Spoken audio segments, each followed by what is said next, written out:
make a high fiber granola every week. It only takes 5 minutes to make and 20 minutes to bake. And this week we're gonna make a pumpkin spice granola. There's starting to be a little bit of a chill in the air. It only seems right. We're starting off with 4 cups of rolled oats, a cup of pumpkin seeds, a cup of slivered almonds. And I wish I had more pecans because that feels very fall, but this is all I have. I do have some leftover coconut chips from when I was trying to impress my friends. That only seems right. Let's do a cup.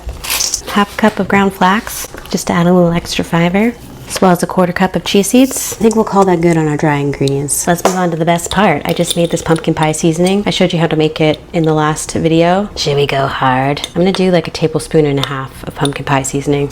Maybe that's too much. Maybe it's perfect. A little bit of salt just to bring out the flavors. A toss to coat.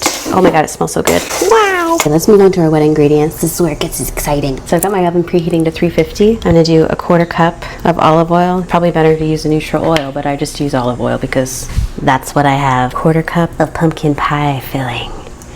The pumpkin. Fill it up the rest of the way with maple syrup for lots of sweetness. A little pumpkin pie for my mouth. And then just a touch of vanilla. And we'll give it a mix. And now we just combine it. Mix until it's all incorporated. As per usual, in these fixins here, just use what you have in your pantry. This is what I had in mind. I keep a lot of these ingredients in bulk because we make granola every week. Transfer to a parchment lined baking sheet.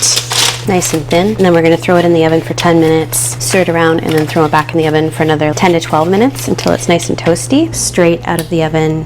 Beautiful, delicious pumpkin pie granola. Wonderful. Taste.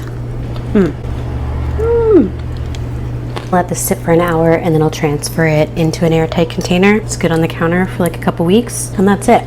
I packaged up with you, but we need to let this sit and fully cool. And I can't stop eating it and I have places to be. So I hope you make it.